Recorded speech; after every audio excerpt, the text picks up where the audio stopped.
Hey, this is Jody with WeldingTipsAndTricks.com with another weekly video. This week we're going to put a root pass in a 6-inch Schedule 80 pipe coupon. This is in a 6G position. Very typical, very common test. It's the UA number 28, I believe. And here are some of the specs on it. 35-degree bevel plus or minus 5, 0 to 1/8 inch land, gaps 1/16 to 1/8, and 75 to 100 amps if you're using a 1/8 rod for the root pass. Now that can be a problem sometimes, a 75 to 100 amps, because there are times, depending on the size of the land and the size of the gap, you might need closer to 70. And if they're going by the specs that I read on the UA PDF, you got if it says 75 minimum, you got to use 75 minimum. So you're going to have to adjust your amps to accordingly, where you can use at least 75 amps with no problem. Now this is the time to kind of gauge that when you're putting the tack welds on there. If you've got a good keyhole and it's not getting too big with you, then you know you're in pretty good shape. But if you're tacking and your keyhole's kind of getting out of control, then you know you might need to turn it down, especially because you're tacking in the horizontal position and you're going to be kind of welding sort of vertical uphill coming off the bottom. So you kind of got to get an eye for how your tacks go in, for knowing the heat, because you're going to be welding on a strange machine if you're going to test somewhere, and it's not going to be the same. Machines make a lot of difference. That's why pipeliners and rig welders are so particular about using their Lincoln SA200 versus a Trailblazer or something like that, because the arc makes a big difference. You need to be able to adjust the arc, and machines have different characteristics, and some of them will kind of let you adjust as you go by using a longer or shorter arc, and it makes a huge difference on an open butt root pass. But anyway, in any event, you'll want to taper, feather your tacks, grind them nice with a nice long feather on each end, so that you can burn into them when you tie in and when you're coming off of them.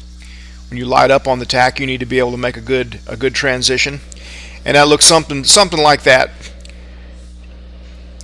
Also, using a really thin grinding wheel, if something closes up with you, it'll let you stick it in there and open the gap back up and get you out of a bind. And that was like a 1/16 wheel there. It works pretty good.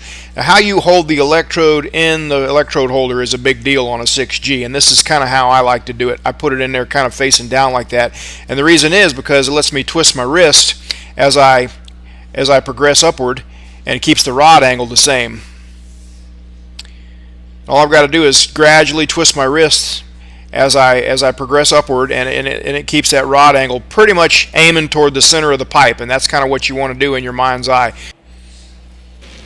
And when you light up on a tack, the way I do it is I kind of long arc it to begin with and get that tack heated up, and then gradually tighten the arc up, and then when I get to the end, just jam it in there pretty tight and get that keyhole going. Now I've got the rod. I'm kind of scooping out metal as I go forward. I can kind of feel it. Scooping out metal, and then I go back into the puddle and try to keep it pretty tight. And here I'm tying into a tack, and I'm kind of pushing that keyhole right into the tack, and then I'm going to come out on the bevel before I snap out of it. That's not always necessary. Some guys just trail out right on the middle of the tack.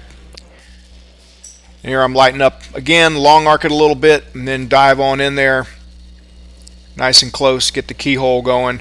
Now this is a little bit wider gap here, so keyhole wants to kind of open up a little bit. The puddle's not coming with me quite as much as it was like on that first tack that I made, but it's not out of hand either. It's definitely within the limits, within the scope.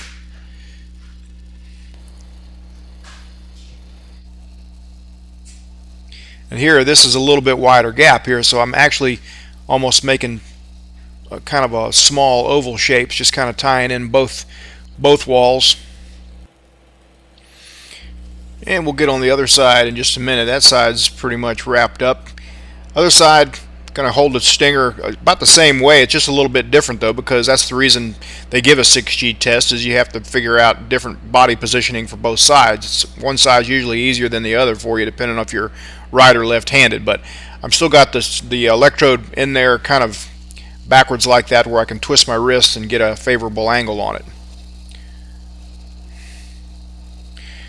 Now you keep an eye on your gap, because it's going to want to be tighter or looser depending on how the weld draws, and if you have a little bit wider gap, you might want to bump your amperage down 5 or so, and if it's a little tighter, that's the time to bump it up a little bit.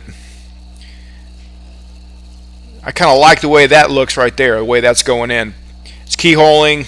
I'm able to jam the rod in there pretty tight and kind of just scoop out metal, and then, you know, it lets the puddle chill momentarily while I'm scooping out and keyholing, but it's not out of control at all. And I've got it sped up here so you can kind of see the wrist kind of twisting to keep the rod angle pretty much poking straight toward the middle of the pipe.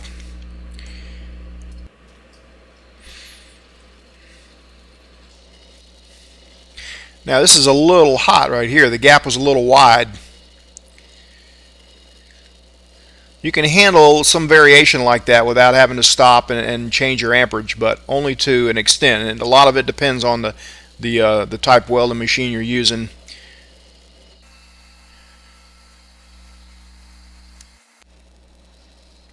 Now for this section here, I'm showing you this. This is on the ragged edge of being too hot, and I'm having to kind of make circles and come up on the walls of the pipe to kind of cool the puddle off.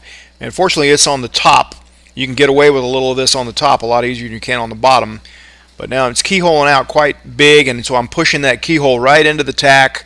I'm just moving the keyhole along, so I'm making sure to burn in and completely fuse into the tack weld. And finally it closes up right there. And I'll have to go a little bit further to keep from leaving like a crater hole in the root pass. But that does it for the root pass now. But like you saw, it was a little hot in places, a little heavy, a little wide probably, but for the most part it went in pretty much okay. And hopefully it gives somebody some help that's getting ready to go take this test. I guess up next will be the 7018 fill and cap. That might take a couple of weeks to finally get around to doing all that, but meanwhile we'll see it with something next week. Thanks for watching.